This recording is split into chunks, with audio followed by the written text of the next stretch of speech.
শোনো, রব্বুল আলামিন আমাদেরকে সম্মানিত করেছে, বিশ্বের বুকে সম্মানিত শ্রেষ্ঠ জাতিতে সৃষ্টি করেছে একমাত্র ইসলামের মাধ্যমে। যদি তোমরা ইসলামকে বাদ দিয়ে ডাইনে বামে গিয়ে সম্মান চাও, আজকেও লাঞ্ছিত কালকেও লাঞ্ছিত, সম্মান পাওয়ার কোনো সুযোগ নাই। আজকে গণতন্ত্র কি করছে? আজকে গণতন্ত্র হুজুরদেরকেও নাউজুবিল্লাহ, যারা গণতন্ত্র করে আর কি, এমন এমন কাউকে কাউকে এরকম বানায় দিছে যে উনি গত 5 বছর বয়ান করছে এরকম, এখন করে এরকম। এখন তো ফেসবুক, ইউটিউব, ইন্টারনেটের বরকতে চাপ দিলেই সব চলে আসে। এখন তো আর গোপন কিছু নেই যে আমি বয়ান করতেছি, এটা কি গোপন? হ্যাঁ, এটা নিয়ে ওয়াশিংটনে বৈঠক হবে, এ বয়ান নিয়ে দিল্লিতে বৈঠক হবে, এ বয়ান নিয়ে ওয়াশিংটন এবং দিল্লির দালাল এই দেশে যারা আছে তাদের বৈঠক হবে। এরপরে বিশ্লেষণ হবে, কিরে গণবি তো আমাদের খোদার বিরুদ্ধে কয়, গণতন্ত্র হইলো আমাদের খোদা, গুনবি গণতন্ত্রের বিরুদ্ধে কয়, গুনবিরে ধরো, গুম করো, জেলে ঢুকাও, ফাঁসিতে দাও। এটা হতে পারে, আমরা জানি, কারণ আপনারা তো জানেন না, আমাদেরকে তো দোষে। আমাকে 10 দিন গুমে রাখছিল স্বৈরাচারের আমলে, 9 দিন রিমান্ডে দিছিল, 32 মাস জেলে রাখছিল। ওই 10 দিনের গুমে একদিন আমারে কারেন্টের শর্ট দিয়া লটকাইয়া হাত বাইদা চোখ বাইদা সারাদিন পিটেছে, বেহোশ হওয়ার আগ পর্যন্ত ছাড়ে নাই। পিটানো শুরু করছে কি বলে? আপনারা তো পত্র পত্রিকায় পেয়েছেন, গুনবি জঙ্গিদের, সন্ত্রাসীদের আধ্যাত্মিক নেতা। এটা শোনার পরে অর্ধেক ফেসবুক, ইউটিউব ফ্রেন্ড আমার কমে গেছে সাথে সাথে। যে সময় রিপোর্ট দিচ্ছে গুনবি কি জঙ্গিদের আধ্যাত্মিক নেতা, জঙ্গিবাদের সাথে, উগ্রবাদের সাথে, সন্ত্রাসীর সাথে জঙ্গি গুনবির যোগসূত্র পাওয়া গেছে। জঙ্গি কার্যক্রম করতে গিয়ে যখন সে 4-5 জন 6 জনকে নিয়ে একত্রিত হয়েছে, তখন মিরপুর 2 নম্বর বোটানিক্যাল গার্ডেনের পিছনে, চিড়িয়াখানার পিছনে বেড়িবাগ থেকে আমরা তাকে ধরছি, সাথে সাথে অর্ধেক মানুষ। অথচ গত 10টা দিন ধরে আমি গুম। আমার পরিবার সাংবাদিক সম্মেলন করছে, করে নাই, এটা কোনো কথা নাই। বলছে যে আমার গতকালকে ধরছে, আমি দেশ বিরোধী কাজে লিপ্ত ছিলাম, তখন সেখান থেকে বলছে ডাহা মিশা কথা। আমি গত 10 দিন র্যাব নামক, তৎকালীন র্যাব নামক সন্ত্রাসীদের আস্তানায় ছিলাম, আয়না করেছিলাম 10 দিন। আর উঠে দিছে কি, জঙ্গির লিডার ধরা খাইছে, জসিমউদ্দিন রহমানির সেকেন্ড ম্যান ধরা খাইছে। সাথে সাথে ফেসবুক, ইউটিউবের খায়ের খারা, আলে খায়েরা নিজেদের পোস্টগুলো কি করে দিছে, অর্ধেক ডিলিট করে দিছে, আলহামদুলিল্লাহ। আর অর্ধেক বলছে ডাহা মিশা কথা। পুরাটাই ড্রামা এবং নাটক। এই জঙ্গি ন্যারেটিভ দিয়েই গত 16 বছর এই শয়তানি রাষ্ট্রপ্রধান টিকে আছে। তারা আলহামদুলিল্লাহ ইমান দুর্বল করে নাই। এটা হলো তাদের প্ল্যান। কোন ব্যক্তিকে যদি ধরাশায়ী করতে হয়, কোন আলেমকে যদি চুপ করাইতে হয়, খালি এতটুক জিনিস ঢুকাই দিলে হবে, জঙ্গি, সন্ত্রাসী। আপনারা বলবেন হাই হাই রে, খাজুরিয়া মাদ্রাসার মুফতি সাহেব এই কাজ করছে। আল্লাহ আপনারা আকল দে নাই, আল্লাহ আপনারা বিবেক দে নাই, আপনি পড়ালেখা করেন নাই, আপনি মানুষ না, আপনি জিলা আকল পানি না। তো আপনি জবিল উকুল পানি হওয়ার পরে আপনি এই খাজুরিয়া মাদ্রাসার মুফতি সাহেব কোন ইসলাম বিরোধী, ইমান বিরোধী কাজে লিপ্ত হইতে পারে কি পারে না এতটুকু বুঝেন না? তাহলে আপনি কেন ওদের নাটকে, ওদের সাজানো বক্তব্যে আপনি কেন ফেসে যেতেছেন? আমাকে তারা জঙ্গি, সন্ত্রাসী বলে গ্রেফতার করছে, জাতির কাছে বলছে আমি একজন জঙ্গি, উগ্রবাদী। হ্যাঁ, আর আমাকে যখন প্রথম মাস শুরু করে লটকে কারেন্টের শর্ট দিয়া, তখন বলতেছে যে তুমি কেন বলো একমাত্র সঠিক ধর্ম ইসলাম? আমি বললাম এটাই তো আল্লাহর বিধান, ইন্নাদ দীনা ইনদাল্লাহিল ইসলাম। তারা আমাকে বলে না গুনবি, তুমি জানো না দেশ চলে গণতন্ত্র দিয়ে, আর গণতন্ত্রের নিকটে সকল ধর্ম সমান। তোমাকে বলতে হবে সকল ধর্ম সঠিক। আমি বললাম তাইলে করস পায়ার সালাম, কারণ সকল ধর্ম সঠিক বলা সম্ভব না। আমাদের রব কয়জন? তাহলে তার দেওয়া জীবন বিধান কয়টা হবে? তাহলে নাস্তিক হয়ে বাঁচারছে মুমিন হয়ে মরে যাওয়া হাজার কোটি গুণ। করসপায়ার দিতে পারেন, নইলে যদি আল্লাহ যদি এখান থেকে বাইর করে নেয় ওয়াজ আবার এটাই হবে।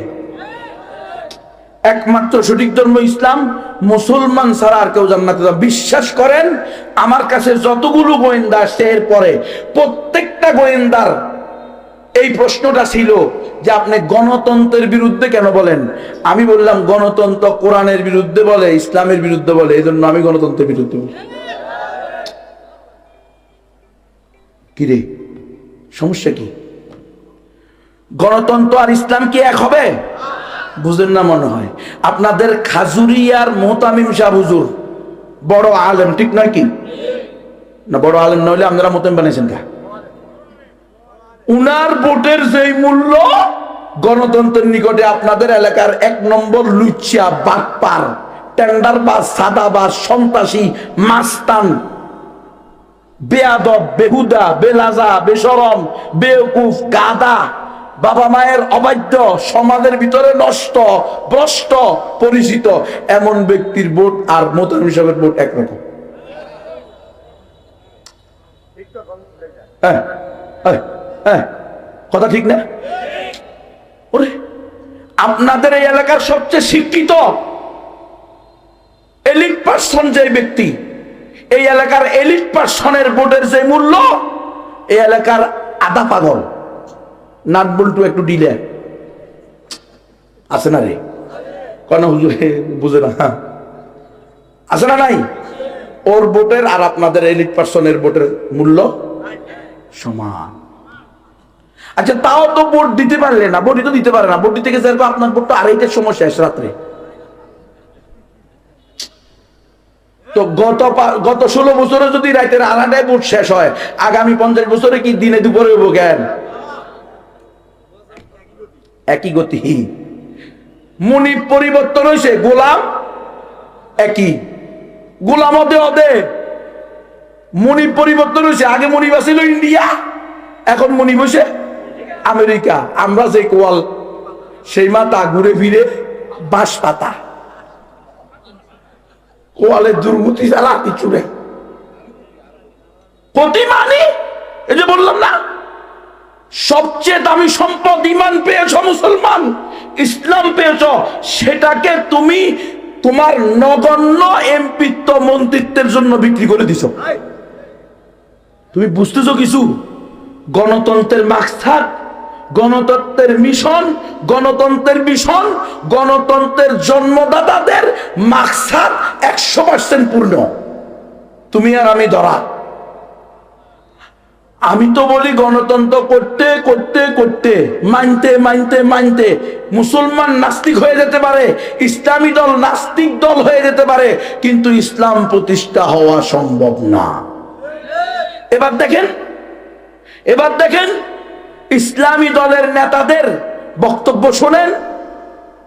কি, আমি কোন এক দলের কথা বলিনি, কিন্তু সব দলের। এবার আসেন, আপনারা বলবেন যে না হুজুর, আমাদের ইসলামী দল ক্ষমতায় গেলে গণতান্ত্রিক পদ্ধতিতে ইসলাম প্রতিষ্ঠা করবে। আমি বলবো অসম্ভব। যদি আপনি বলেন সম্ভব, তাহলে ঠিক আছে। আপনারা যারা বিভিন্ন ইসলামী গণতান্ত্রিক দল করেন, তারা আপনাদের ইসলামী দলের নেতাদেরকে, নেত্রীদেরকে বলবেন, এই আমাদের নেতা নেত্রীরা, আপনারা ইসলামী শরিয়া চান কি চান না? হ চাই। খেলাফতে বিশ্বাস করেন কি করেন না? এটা কিন্তু ভিতরে ভিতরে বলে করি, যদিও জাতীয় সেমিনারে বলে না। ওমা, গণতন্ত্রে কিন্তু এটা লেখা নাই। আমরা আল্লাহর সার্বভৌমত্বে বিশ্বাসী, এটা গণতান্ত্রিক সংবিধানে তারা লিখতে পারবে না। তো আপনারা যে কোনো ইসলামী দলের নেতাদেরকে বলবেন যে আপনারা যদি একথা সত্যবাদী হন যে আপনারা কোরআনে বিশ্বাসী, আল্লাহ বিশ্বাসী, আখিরাতে বিশ্বাসী, ইসলামী শরিয়ায় বিশ্বাসী, ইসলামী খেলাফায় বিশ্বাসী, ইসলামী ইমারা বিশ্বাসী, এই কথায় যদি আপনারা সত্যবাদী হন, তাহলে আপনারা আপনাদের জাতীয় সেমিনারে বলেন আর আপনাদের গঠনতন্ত্রে লিখেন, দলীয় গঠনতন্ত্রে লিখবেন, আমরা বিশ্বাস করি ইসলাম একমাত্র সঠিক ধর্ম। আমরা বিশ্বাস করি মুসলমান ছাড়া, মুমিন ছাড়া আর কেউ জান্নাতে যাবে না। আমরা বিশ্বাস করি 5 আগস্টে মরুক আর 71 সালে মরুক, মোমেন মুসলমান ছাড়া, কালিমাওয়ালা ছাড়া, শাহাদাতাইনের সাক্ষী দেওয়া ছাড়া যারা মারা গেছে তারা কেউ শহীদ হবে না। সে যায় কে ইন্ডিয়ার সেনাবাহিনী, কথা বুঝেন নাই? আমরা বিশ্বাস করি আমরা ক্ষমতায় গেলে রাষ্ট্রের সংবিধান হবে আল কোরআন এবং সুন্নাহ, কোরআন সুন্নাহ ভিত্তিক রাষ্ট্র ব্যবস্থা। এই কথা বলতে বলেন জাতীয় সেমিনারে, এই কথা লিখতে বলেন ইসলামী দলের গঠনতন্ত্রে, আমি চ্যালেঞ্জ দিয়ে বলতে পারবো পারবে না। কথা কয় না? পারবে? এই কথাগুলো বলবে এবং লিখবে, পারবে? পারবে না। তো কোথায় ধোঁকা খাইতেছেন হুজুরেরা, ও মুসলমানেরা, ও ওলামায়ে কেরামগণ, বুঝতেছেন কিছু? যেই কথা আপনি ক্ষমতায় যাওয়ার আগে বলার ক্ষমতা রাখেন না, সেই কাজ আপনি ক্ষমতায় গিয়ে প্রতিষ্ঠাও করতে পারবেন না। এটা আপনাকে ধোঁকা দিয়ে বোকা বানিয়ে মুনাফিক বানানোর, বেঈমান বানানোর একটা ষড়যন্ত্র।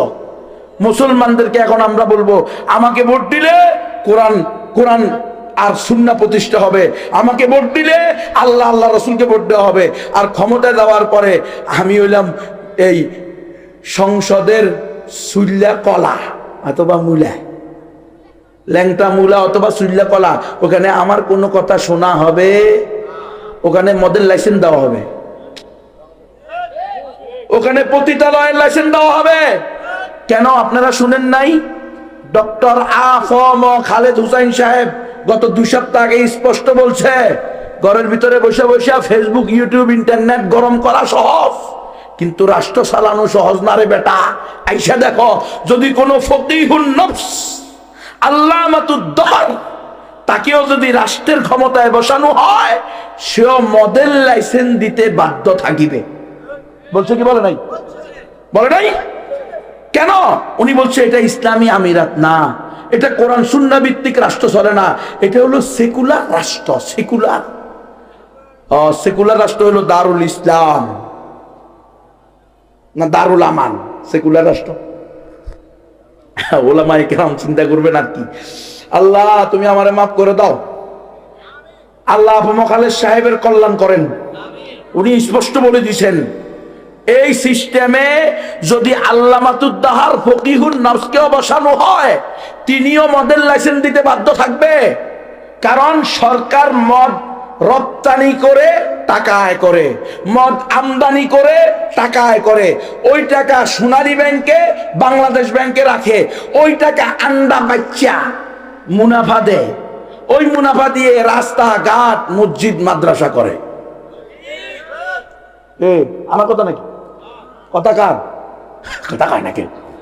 রাষ্ট্রের বডির একজন সদস্য আবু খালেদ সাহেব স্পষ্ট বলছে, হে উলামায়ে হক্কানি রব্বানিগণ, ও তোলাবায়ে এজামগণ, ও মুসলমানেরা শুনো, আমরা এই কথাই গত 15-20 বছর ধরে বলে আসতেছি, এই গণতান্ত্রিক সিস্টেমে ইসলাম প্রতিষ্ঠা সম্ভব না। এটা এখন আবু খালেদ সাহেব বলে দিছে। ফকিহুন নফসের আইনা বসাও, তোমাদের খাজুরিয়া মাদ্রাসার মুতামিমের নিয়ে বসাও, হাটাজারির মুতামিমের নিয়ে বসাও, হেফাজতের আমিরের নিয়ে বসাও। এই সিস্টেমে থেকে উনি মডেল লাইসেন্স দিতে বাধ্য থাকিবে। স্পষ্ট কথা। তাহলে ভুল হইলে আবু খালেদ সাহেবের ধরেন, আমার ধরবেন না।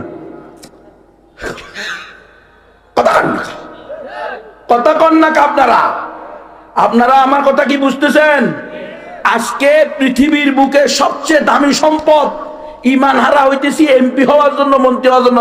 কে বলছে আপনাকে এমপি হওয়া ফরজ, মন্ত্রী হওয়া ফরজ, রাষ্ট্রের প্রধান হওয়া, রাষ্ট্রমন্ত্রী, রাষ্ট্রপতি, প্রধানমন্ত্রী হওয়া কি ফরজ না ইমানদার হওয়া ফরজ? হলো ফসলুদ্দিন আনিদ দাওলা, রাষ্ট্র থেকে দিনকে আলাদা করে দিয়েছে। এটা একটা কুফরি মতবাদ, এটা একটা শিরকি মতবাদ। আপনি ব্যক্তিগতভাবে মুসলমান আর আপনি রাষ্ট্রীয়ভাবে মুরতাদ, মুশরিক, বেঈমান, মুনাফিক। এটাই হলো গণতন্ত্রের আসল মাকসাদ। দেখেন আমাদের আবু খালেদ সাহেবই বলছে যে আমি যখন বাইতুল মুকাররমে যাই তখন নামাজ আদায় করতে যাই, আর যখন মন্দিরে যাই তখন রাষ্ট্রীয় ডিউটি পালন করতে যাই। এটার নাম ফসলুদ্দিন আনি দৌলা।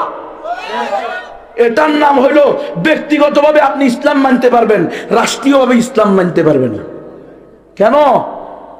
আমি এই মুসলমানের রাষ্ট্রীয় দায়িত্ব কি ইসলাম বিরোধী, ইমান বিরোধী হবে? আপনারা কথা বলেন, কথা বলেন। আমি সর্বশেষ আলেম না, আমি শ্রেষ্ঠ আলেম না, আমি একমাত্র বুঝি এমন না। এই দেশে আমার চেয়ে বড় বড় হকপন্থী ওলামায়ে কেরাম আছে না নাই? তাদের কাছে আমাকে নিয়ে যান, নিয়ে গিয়ে আমারে বুঝান, আমাকে ওনারা বুঝাক এই দেশের ওলামায়ে কেরাম কিভাবে সম্ভব যে আপনি রাষ্ট্রীয় দায়িত্ব পালন করবেন কুফর এবং শিরককে সমর্থন দিয়ে। আরে বেটা, এই কথাই তো রাসূল সাল্লাল্লাহু আলাইহি সাল্লামকে মক্কার কাফের মুশরিকেরা করছে। ও মুহাম্মদ বিন আব্দুল্লাহ, ও আমাদের বাতিজা, তুমি তো আমাদের বংশের, আমাদের গোত্রের, আমরা তোমাকে as-সাদিক আল আমিন উপাধি দিছি, তো তুমি কি লেগে আমাদের এই সুন্দর রাষ্ট্র ব্যবস্থা, সমাজ ব্যবস্থাকে বিশৃঙ্খলা করতেছ? আসো, তুমিও আমাদের সাথে একদিন লাত উজ্জা হুবলের পূজা করো, আমরাও তোমার সাথে একদিন এক আল্লাহর পূজা করি। হিন্দু আর মুসলমান মিলেমিশে কি সরকার ওই কিছু তো, হ্যাঁ চলে তো। এটা করা হয়েছে আপনাকে রাষ্ট্রীয়ভাবে, আপনাকে শিরিক করতে। কে বলছে আপনাকে রাষ্ট্রীয়? রাষ্ট্রের এমন কোন আইন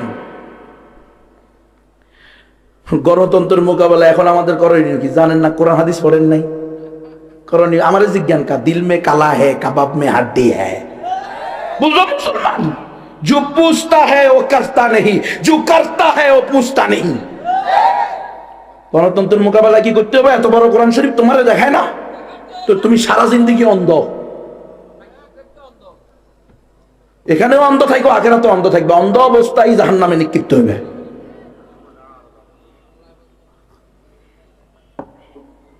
গণতন্ত্র কি ইসলাম? আমাদের মুহাম্মদ সাল্লাল্লাহু আলাইহি ওয়াসাল্লাম, আমাদের নবী, 4 জন সাহাবী খলিফায়ে রাশিদিন, 16 লক্ষ সাহাবী, তাবেঈ, তবে তাবেঈ, আইম্মায়ে মুজতাহিদিন, 1200 বছরের খেলাফা কি গণতন্ত্র দিয়ে চলছে? তো গণতন্ত্রের মোকাবেলায় কি করণীয় এটা প্রশ্ন করেন কি জন্য? হ্যাঁ, গণতন্ত্রের মোকাবেলায় 1200 বছরের ইতিহাস পড়ে খেলাফতের রাস্তা ধরা করণীয়। 1200 বছর আমরা খেলাফত পরিচালনা করেছি বেড়া। আফ্রিকা আমরা শাসন করেছি, ইউরোপ আমরা শাসন করেছি, এশিয়া আমরা শাসন করেছি, অর্ধ জাহান আমরা শাসন করেছি, আলহামদুলিল্লাহ। সেটা গণতন্ত্র দিয়ে হয় নাই। গত 100 বছরে না বেড়া তোকে এই সমস্ত বস্তা বসা কুপুরি শিরিকি মতবাদ আদর্শ ধর্ম আসছে গত মাত্র 100 বছর। 100 বছরের দলিল বানাইতেছেন, 1200 বছর ভুলে গেছেন। 1200 বছরের আকাবিরদেরকে আকাবির মনে হয় না? 1200 বছরের খেলাফতকে খেলাফত মনে হয় না? 1200 বছরের তাবেঈ, তবে তাবেঈ, আইম্মায়ে মুজতাহিদিন, এই বড় বড় উলামা, ফুকাহা, ফুজালা, এদেরকে ভালো লাগে না? ও, যারা দালালি করতে পারে এরাই শুধু দলিল। হ্যাঁ, ইসলাম আমাদের উপরে ফরজ করছে, নাসবুল ইমামি ফরজুন, খলিফা প্রতিষ্ঠা করা কি ফরজ। তো আমাদের উপরে যে জিনিসকে ইসলাম ফরজ করছে সেটার পদ্ধতি নিজাম ইসলাম দেয় নাই। তাহলে 1200 বছর খেলাফত কোন পদ্ধতি ছিল? এই বস্তা বস্তা শিরিকি কুফরি গণতন্ত্র দিয়েছিল? জাতির মধ্যে শ্রেষ্ঠ জাতি হিসেবে সৃষ্টি করেছি কাকে? বনি আদমকে। আপনারা আর আমরা কেউ কিন্তু আল্লাহর কাছে দরখাস্ত করিনি। দুনিয়াতে আসার আগে আল্লাহকে কোনো বিনিময় দিই নাই যে আল্লাহ দয়া মায়া করে আপনি আমাদেরকে মুসলিম পরিবারে জন্ম দিয়ে ইসলাম ধর্মের ধারক বাহক এবং পরিচয় বহন করার তৌফিক দিয়েন। এই দোয়া কি দুনিয়াতে আসার আগে কেউ করেছি? করি নাই। আল্লাহ নিজ দয়ায় আমাদেরকে মানুষের আদম সন্তান বানাইছেন। আল্লাহ চাইলে হিন্দু, বৌদ্ধ, খ্রিস্টান, চাকমা, ত্রিপুরা, বং, খাসিয়া, চাক, লুসাই, খই, ব্রু, মুরুং, মারমা, তংসিঙ্গিয়া, মণিপুরা, সাঁওতাল, গারো, বিভিন্ন জাতি উপজাতি আছে না নাই? ওই সকল বিজাতি, বিধর্মী, কাফের মুশরিকদের বংশে, গোষ্ঠীতে, পরিবারে, সমাজে আপনাকে আর আমাকে চাইলে সৃষ্টি করতে, জন্ম দিতে পারতো কি পারতো না? তাহলে এটা বহুত বড় একটা নিয়ম। এখানেই শেষ না। আদম সন্তান তো খ্রিস্টানরাও, হিন্দুরাও, বৌদ্ধরাও, ইহুদিরাও, কিন্তু আদম সন্তানের মধ্যে আবার শ্রেষ্ঠ কারা? মোমেনেরা, মুসলমানেরা, ইমানদারেরা। লা ইলাহা ইল্লাল্লাহু মুহাম্মাদুর রাসূলুল্লাহ, এক আল্লাহ ছাড়া কোনো উপাস্য নাই, এবং মুহাম্মদুর রাসূলুল্লাহ সাল্লাল্লাহু আলাইহি সাল্লাম আল্লাহর বান্দা এবং সর্বশেষ রাসূল। এই কথা মুখে বলনেওয়ালা, অন্তরে ধারণ করনেওয়ালা, অঙ্গ প্রত্যঙ্গ দ্বারা বাস্তবায়ন করনেওয়ালা। এক কথায় মুমিন মুসলমানরা হলো আদম সন্তানের মধ্যে আবার শ্রেষ্ঠ। উত্তমের ভিতরে কি? উত্তম, সেরার সেরা। কথা হয় না? ঠিক নয় কি? সেই ঈমানওয়ালা, কালিমাওয়ালা মুসলমানও আল্লাহ তাআলা আপনাকে আর আমাকে বানাইছে বিনা দরখাস্তে, বিনা পারিশ্রমিকে। মুসলমান হওয়ার জন্য, শুধু মুসলমান হওয়ার কারণে একটা থাপ্পড় খাইছেন, একটা সর খাইছেন, এরকম কেউ আছেননি এখানে? শুধু মুসলমান হওয়ার কারণে বেলাল রাদিয়াল্লাহু তাআলা আনহুর কি অবস্থা হয়েছিল? শুধু ঈমান আনার কারণে খব্বাব রাদিয়াল্লাহু তাআলা আনহুর কি পরিণতি হয়েছিল? শুধু লা ইলাহা ইল্লাল্লাহ মুহাম্মাদুর রাসূলুল্লাহ এই সাক্ষ্য দেওয়ার কারণে আসমান জমিন এত দুবয়ের মধ্যবর্তী সব সৃষ্টির সেরা মুহাম্মাদুর রাসূলুল্লাহ কি পরিমাণ মুসিবত সহ্য করতে হয়েছে। ১৬ লক্ষ সাহাবায়ে কেরাম, শুধু ইসলাম, ওয়ামা নাকামু মিনহুম ইল্লা আন ইউমিনু বিল্লাহিল আজিজিল হামিদ। চারপন নাই কষ্ট করতে হয়েছে, সংসার ছাড়তে হয়েছে, পরিবার ছাড়তে হয়েছে, দেশ ছাড়তে হয়েছে, ব্যবসা ছাড়তে হয়েছে, বাপ মা ছাড়তে হয়েছে, রাষ্ট্র থেকে বিতাড়িত হইতে হয়েছে। হ্যাঁ, কাউকে কাউকে জ্বলন্ত টকবগে তেলের ভিতরে দিয়ে দিছে, কাউকে করাত দিয়ে চিনে ফেলছে। এমন ঘটনা আছে না নাই? কিসের জন্য? ঈমানের জন্য, ইসলামের জন্য। এই ঈমান আর ইসলাম পাওয়ার জন্য আমরা বাংলাদেশের মুসলমানরা তেমন কোনো কোরবানি, নজরানা পেশ করতে হয় নাই, যার কারণে আজকে ঈমানের মূল্য নাই, মন্দিরে গিয়া শুভেচ্ছা জানাই। বুঝো মুসলমান, যার কারণে আজকে ঈমানের, ইসলামের মূল্য নাই।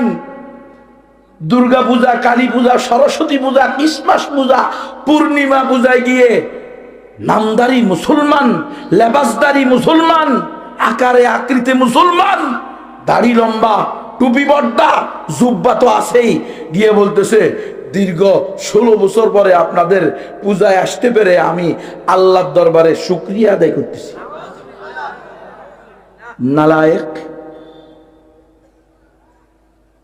জাহেল, কিভাবে সম্ভব? হ্যাঁ হ্যাঁ, কি কারণে? শুধু একটা চেয়ারের জন্য, শুধু একটা ভোটের জন্য এমপি হবে। স্বপ্নে দেখছে এমপি হইব। কি দেখছে রে? কসু বি হইব না, কসু। যারা মনে করে কাফের মুশরিকদের থেকে কি করবে? আয়াবতাগুনা ইনদাহুমুল ইজ্জা ফাইন্নাল ইজ্জাতা লিল্লাহ। ইজ্জতের মালিক কে? ক্ষমতার মালিক কে? এমপি বানানোর মালিক কে? মন্ত্রী বানানোর মালিক কে?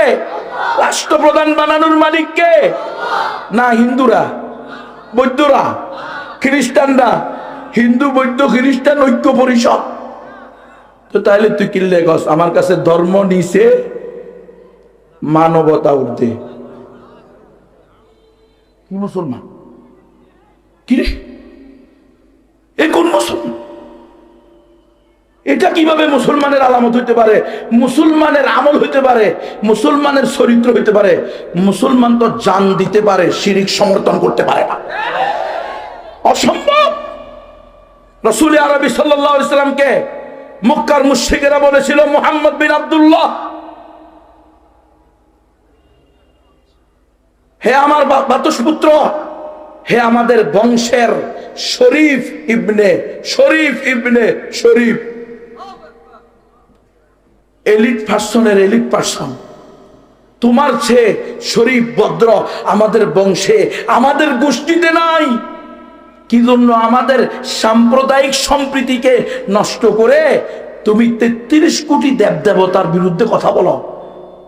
হ্যাঁ, 360 দেবদেবীর বিরুদ্ধে, মূর্তির বিরুদ্ধে কথা বলো কে?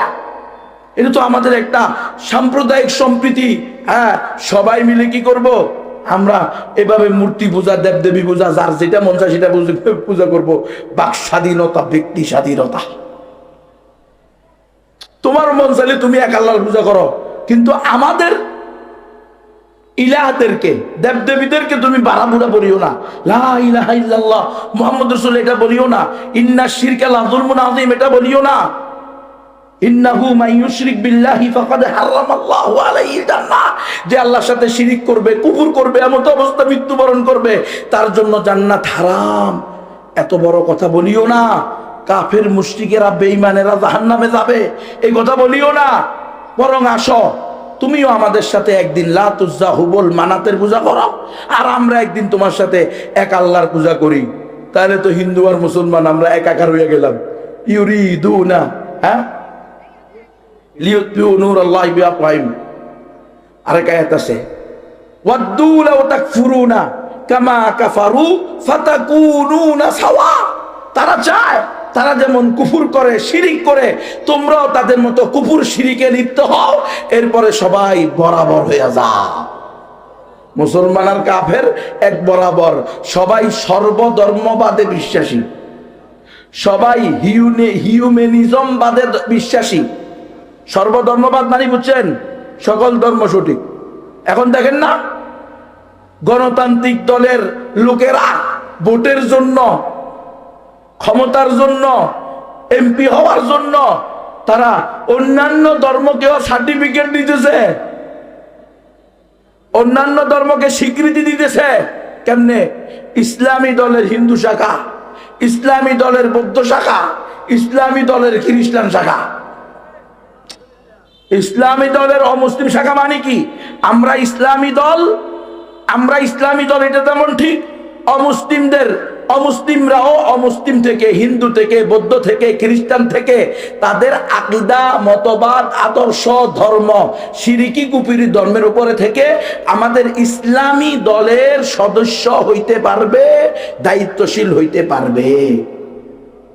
তার মানে কি? আপনি মেনে নিলেন যে ইসলাম ছাড়াও অন্যান্য ধর্ম হতে পারে, অন্যান্য ধর্ম সঠিক। নাউযুবিল্লাহি মিন যালিক। অথচ আল্লাহ পবিত্র কোরআনে সূরা আলে ইমরানে স্পষ্ট বলেছেন, ইন্নাদ দীনা ইনদাল্লাহিল ইসলাম। আল্লাহর নিকট একমাত্র মনোনীত, গ্রহণযোগ্য, সঠিক ধর্ম হলো কি? ইসলাম।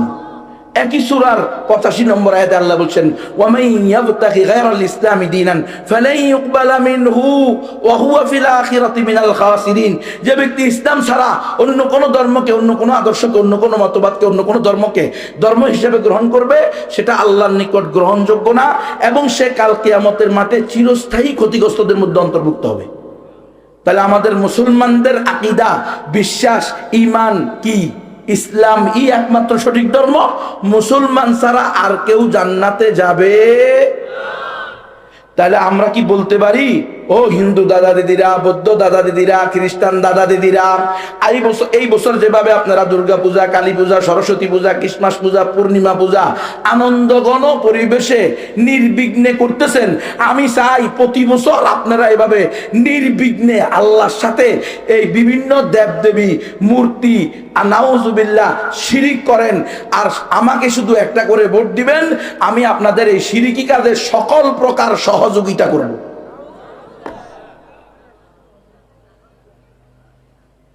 এমন কথা আজকে বলতেছে কি বলতেছে না? অথচ আব্দুল্লাহ ইবনে মাসউদ রাদিয়াল্লাহু তাআলা আনহুর স্পষ্ট হাদিস, মান রাজিয়া বিশিরকি ফাহুয়া মুশরিকুন। যে ব্যক্তি শিরকের উপরে সন্তুষ্টি প্রকাশ করে সে নিজেও একজন মুশরিক হয়। আজকে আমাদেরকে কোন পর্যায়ে নিয়ে দাঁড় করাইছে? সবচেয়ে দামি সম্পদ ঈমান এবং ইসলাম। আল্লাহ আমাদেরকে এই ঈমান ইসলামের জন্য কোনো কোরবানি নেয় নাই। মুসলমান আমাদের পূর্বপুরুষ যারা ইসলাম গ্রহণ করছে, সর্বপ্রথম শাহজালাল, শাহফারান, খাজা মখদুম, মঈনুদ্দিন চিশতি, বাবা আদম শহীদ, সৈয়দ আলী হামদানি, নিজামুদ্দিন আউলিয়া কেরামত, আলী জৈনপুরি, শাহ আমানত খান, জাহান আলী সহ 360 আউলিয়া বলেন, আর 12 আউলিয়া বলেন, আর সাহাবায়ে কেরাম বলেন, তাবেঈ বলেন, তবে তাবেঈ বলেন, যাদের মাধ্যমে প্রথম আমাদের পূর্বপুরুষরা ইসলাম ধর্ম গ্রহণ করছে, লা ইলাহা ইল্লাল্লাহ মুহাম্মাদুর রাসূলুল্লাহ, তাদেরটা তো আমরা জানি না। তারা কি কোরবানি পেশ করছে, কি নজরানা পেশ করছে, এই অঞ্চলে ইসলাম ধর্ম গ্রহণ করার কারণে, তাওহীদকে বিশ্বাসী হওয়ার কারণে, সেটা তো আমরা জানি না। কিন্তু আমরা তো ইসলামের জন্য তেমন কোনো স্পষ্ট বড় ধরনের কোরবানি করি নাই, করছি? যার কারণে সবচেয়ে দামি সম্পদ ইমানের আমাদের কাছে কোনো মূল্য নেই। আমাদের কাছে শেয়ারের মূল্য হয়েছে, এমপি হওয়ার মূল্য হয়েছে, মন্ত্রী হওয়ার মূল্য হয়েছে, নাউযুবিল্লাহি মিন যালিক। অথচ আল্লাহ রাসূলকে দিয়ে আল্লাহ ঘোষণা করাইছেন, লাউ কানাতিদ দুনিয়া তা'দিলু ইনদাল্লাহি জানাহা বাউদাতিন মা সাকা কাফিরাম মিনহা শুরবাতা মাইন। ও আমার বান্দা বান্দিরা, ভালো করে শুনে রাখো। এ আমার হাবিব, আপনি আপনার উম্মতকে বলে দেন, হে আমার উম্মত, আল্লাহর নিকটে, রব্বে কায়নাতের নিকটে, মহাপরাক্রমশালী রব্বুল আলামিনের নিকটে এই দুনিয়া এবং দুনিয়ার মধ্যে যা কিছু আছে সব কিছুর মূল্য যদি মশার 2 দানা সমান হইতো, মশার 2 দানার 1 দানা সমান গুরুত্ব পাইতো রব্বুল আলামিনের কাছে, তাহলে রব্বুল আলামিন এই দুনিয়াতে কোনো কাফেরকে, কোনো মুশরিককে, কোনো বেঈমানকে 1 ডোক বা 1 কোষ পানি পান করতে দিতেন না।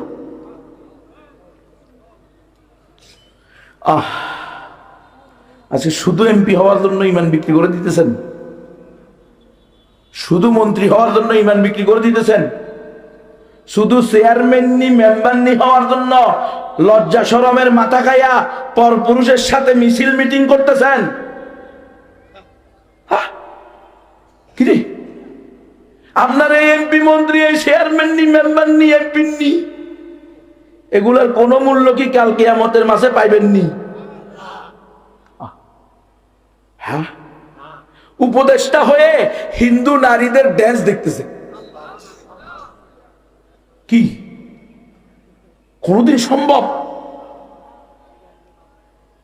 গণতান্ত্রিক পদ্ধতিতে ইসলাম প্রতিষ্ঠা করতে গিয়ে নিজে ইসলামের সীমানা থেকে বের হয়ে যেতেছে। তোমার নিজেরই তো ঈমান শেষ, তুমি ইসলাম প্রতিষ্ঠা করবে কোত্থেকে? এটা কোনোদিন তুমি পারবা না। রব্বুল আলামিনের ঘোষণা, ওয়ালান তারদা আনকাল ইয়াহুদু ওয়ালান নাসারা হাত্তা তাত্তাবিয়া মিল্লাতাহুম। বান্দা, তোমরা বারবার ধোঁকা খাও কেন?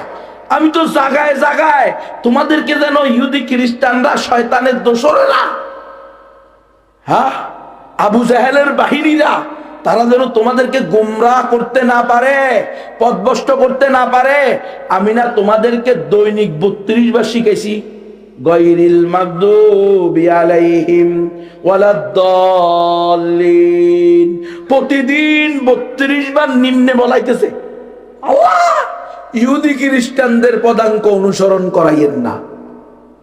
আমি না কোরআনে বলছি, ইয়া আইয়ুহাল্লাযীনা আমানু লা তাত্তাখিযুল ইয়াহুদা ওয়ান নাসারা আউলিয়া। আমি না বলছি ওয়াল্লাযীনা কাফারু বা'দুহুম আউলিয়াউ বা'দ। হ্যাঁ, আমি না তোমাদেরকে বলছি লাকাদ কানা লাকুম ফি রাসূলিল্লাহি উসওয়াতুন হাসানা। আমি না তোমাদের জন্য বলছি قد كانت لكم أسوة حسنة في إبراهيم والذين معه إذ قالوا لقومهم إنا براء منكم ومما تعبدون من دون الله। ও গণতন্ত্র করনেওয়ালারা, দেখো তুমি মিল্লাতে ইব্রাহিমের অনুসারীর দাবিদার, তুমি মুসলমান পরিচয় দিয়ে গর্ববোধ করো। মিল্লাত আবিকুম ইব্রাহিম হুয়া সাম্মাকুমুল মুসলিমিন, তোমার জাতির পিতা তোমার নাম রাখছে কি? মুসলমান। আর আজকে তুমি কও না আমার কাছে ইসলাম বড় না, আমার কাছে মানবতা বড়, মানুষ হইলেই হইছে। তাহলে মিল্লাতে ইব্রাহিমের অনুসারী দাবি করো কা? আব্রাহাম লিঙ্কনের অনুসারী দাবি করো? লেনিন কালমার্ক মাও সেতুমের গোলাম দাবি করো? রাসূলুল্লাহ সাল্লাল্লাহু আলাইহি ওয়াসাল্লামকে নিয়ে আবার মাহফিল করো কা? সিরাতুন নবী। মাদ্রাসার প্রয়োজন কি? কি জন্য মাদ্রাসা? এই যে মাদ্রাসা জামিয়া মুহাম্মাদিয়া খাজুরিয়া মাদ্রাসা কেন প্রতিষ্ঠিত হয়েছে? এটা হলো দারুল উলুম দেওবন্দের বাচ্চা, দারুল উলুম দেওবন্দের শাখা প্রশাখা এই খাজুরিয়া মাদ্রাসা। দারুল উলুম দেওবন্দ মাদ্রাসা কেন প্রতিষ্ঠা হয়েছে? চার উদ্দেশ্য, চার মাকসাদ। শেখুল ইসলাম আল্লামা কারি তৈয়ব সাহেব রহমতুল্লাহ আলাইহি হুজ্জাতুল ইসলাম কাসেম নানুতুবি রহমতুল্লাহ আলাইহির বরাত দিয়ে লিখতেছেন কিতাবের মধ্যে, চার মাকসাদে দারুল উলুম দেওবন্দ প্রতিষ্ঠা হয়েছে। নাম্বার 1 তাওহীদে খালেস, উম্মতের অন্তর চিরে চিরে দাঁড়ে দাঁড়ে বারে বারে গিয়ে উম্মতকে কুফর শিক্ষা শিরিক মুক্ত তাওহীদ শিক্ষা দেওয়া। 2 নম্বর ইত্তেবায়ে সুন্নাত, ফরজ তো অবশ্যই, উম্মত যাতে সুন্নতকেও আঁকড়িয়ে ধরতে পারে। 3 নম্বর তাআল্লুক মা আল্লাহ, উম্মত যাতে কখনো ইন্ডিয়াকে খোদা না বানায়, আবার কখনো আমেরিকাকে খোদা না বানায়, খোদা যেন এক আল্লাহকেই বানায়। তাআল্লুক মা আল্লাহ। আর আমরা হচ্ছে তাআল্লুক মাল আমেরিকা, তাআল্লুক মাল ইন্ডিয়া। বুঝে আইনি আমার কথা? আপনারা বুঝেন না কষ্ট পাইতেছেন মনে মনে? মনে মনে কষ্ট পাইলে অসুবিধা নাই, আমরাও কষ্ট পাই যখন মন্দিরে গিয়ে শুভেচ্ছা জানায়, আমরাও কষ্ট পাই যখন সকল ধর্মকে বিশ্বাস বলে সঠিক বলে মুসলমানদেরকে বিভ্রান্ত করার চেষ্টা করা হয়। আমরাও কষ্ট পাই যখন কোরআন সুন্নাহর অপব্যাখ্যা দেওয়া হয়। কোরআন সুন্নাহর অপব্যাখ্যা দিবেন না। গণতন্ত্র কুফরি এবং শিরিকি মতবাদ, গণতন্ত্র কুফরি এবং শিরিকি ধর্ম, গণতন্ত্র কুফরি এবং শিরিকি আদর্শ। মুসলমান ভালো করে শুনে নাও, গণতন্ত্র দিয়ে ইসলাম প্রতিষ্ঠা সম্ভব না, কারণ গণতন্ত্র আর ইসলাম এক না। গণতন্ত্রের আকীদা বিশ্বাস হইল সকল ধর্ম সঠিক, ইসলামের আকীদা বিশ্বাস হইল একমাত্র সঠিক ধর্ম। তাহলে দুইটা কি সমান? ভালো করে বুঝেন। গণতন্ত্রের আকীদা বিশ্বাস হইল আল্লাহর জমিনে জনগণের আইন চলবে, আর ইসলামের আকীদা বিশ্বাস হলো আল্লাহর জমিনে আল্লাহর আইন চলবে। তাহলে দুইটা কি সমান? না। গণতন্ত্রের আকীদা বিশ্বাস হলো সার্বভৌমত্বের মালিক জনগণ, তাই জনগণের অভিপ্রায় হবে রাষ্ট্রের সর্বোচ্চ আইন। ইসলাম বলে সার্বভৌমত্বের মালিক, তাহলে একমাত্র আইন হবে, আইনদাতা কে হবে? নিরঙ্কুশ আইনদাতা কে হবে? আইন দেওয়ার মালিক একমাত্র কে? কিন্তু গণতন্ত্র বলে কি? জনগণ। যে জনগণের ভিতরে চাইল চোর, ডাইল চোর, আটা চোর, গম চোর, করোনা ভাইরাসের তেল চোরও আছে, আছে না নাই? যেই জনগণের ভিতরে লুচ্চা, বদমাশ, লম্পট, বেশ্যা, নাস্তিক, মুরতাদ, হ্যাঁ, সাদাবাজ, টেন্ডারবাজ, মাস্তান, এদের আইন দিয়ে বলে রাষ্ট্র চলবে। এজন্যই তো টাকা কখনো সুইস ব্যাংকে যাইব আর কখনো বেগম পাড়ায় যাইব। টাকা রুজি করবে মুসলমান মাথার গাম পায়ে ফেলে, আর সেই টাকা দিয়ে সম্মানিতা বেশ্যা শ্রমিকাদের ভাতা দেওয়া।